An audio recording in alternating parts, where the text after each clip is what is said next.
ஒரு அருமையான வெஜ் புலாவ் தாங்க பார்க்க போகிறோம். டேஸ்ட்டு சூப்பராக இருக்கும். வாங்க பார்க்கலாம். வணக்கம் சொந்தங்களே, welcome to Delhi Shanti kitchen. இன்றைக்கி ஒரு சூப்பரான வெஜ் புலாவ் பார்க்க போகிறோம்.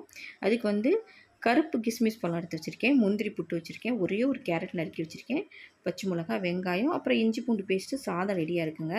இப்போ பாஸ்மதி ரைஸ் தான் வச்சுருக்கேன். ஒரு கடாய் வச்சு கடாயில் 2 ஸ்பூன் அளவுக்கு நெய் விட்டுக்கிட்டேன். நெய் நல்லா சூடாக இருக்குங்க. அதில் பட்டை, கிராம்பு, நட்சத்திர பட்டை இதெல்லாம் போட்டுக்கிறேன். அது நல்லா கொஞ்சம் பொரிஞ்ச பின்னாடி நம்ம முந்திரி எடுத்து வச்சுருக்கோம் பார்த்தீங்களா, அது போட்டு லைட்டாக கிண்டி விட்டுக்கலாம். லைட்டாக கலர் மாறட்டும். அதே மாதிரி கிஸ்மிஸையும் போட்டுக்கலாம்.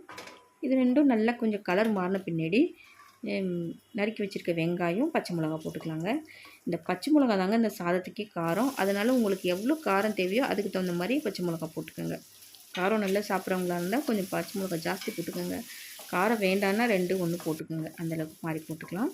இப்போ நல்லா இந்த வெங்காயம், பச்சை மிளகாயும் நல்லா வதங்கின பின்னாடி 1 ஸ்பூன் அளவுக்கு இஞ்சி பூண்டு பேஸ்ட் போட்டுக்கலாங்க. இஞ்சி பூண்டு பேஸ்ட் போட்டு நல்லா அது பச்சை வாடை போகிற வரைக்கும் நல்லா வதக்கிக்கலாம்.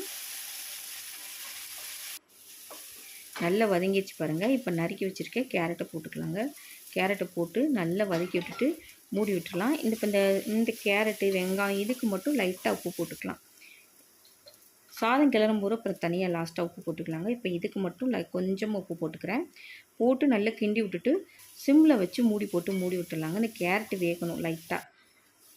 பாருங்கள் நல்லா வெந்துருச்சு. இப்போ கேரட்டு சிம்லேயே வச்சு நல்லா கிண்டி வெந்துருச்சுங்க. இதுக்கு தண்ணியெலாம் ஊற்றி வேக வைக்க வேணாம். சிம்மில் வச்சு நம்ம பொடிசாக தான் நறுக்கி வச்சுருந்தேன். அவ்வளோதாங்க. நம்ம சாதத்தை போட்டு கிண்ட வேண்டியதாங்க. இல்லை உப்பு போட்டு இதில் குடமிளகா போட்டுக்கலாம், பச்சை பட்டாணி வேக வச்சு போட்டுக்கலாம். டேஸ்ட் சூப்பராக இருக்கும்.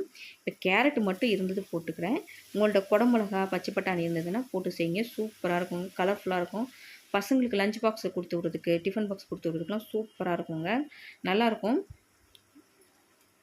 அவ்வளோதாங்க. உப்பு போட்டுட்டு நல்லா கிண்டி விட்டு இறக்கணும்னா அருமையான வெஜ் புலாவ் ரெடி ஆகிடுச்சு பாருங்கள்.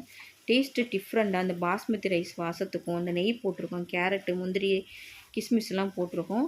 டேஸ்ட்டு அருமையாக இருக்குங்க. இதுக்கு நான் பன்னீர் மசாலா பண்ணியிருந்தேன். நீங்கள் சிக்கன் கிரேவி வச்சுக்கலாம், சூப்பராக இருக்கும். உங்களுக்கு எது பிடிக்குதோ அதுக்கு காம்பினேஷனாக வச்சு சாப்பிட்டிங்கன்னா வேறு லெவலாக இருக்குங்க. அருமையான வெஜ் புலாவ் ரெடி ஆகிடுச்சு பாருங்கள், சூப்பராக. இந்த வீடியோ பாருங்கள். இந்த வீடியோ உங்களுக்கு பிடிச்சிருந்துச்சுன்னா லைக் பண்ணுங்கள், ஷேர் பண்ணுங்கள், சப்ஸ்கிரைப் பண்ணுங்கள். பக்கத்தில் இருக்க பெல் பட்டனை மறக்காமல் தட்டி விட்டுருங்க. நன்றி, வணக்கம்.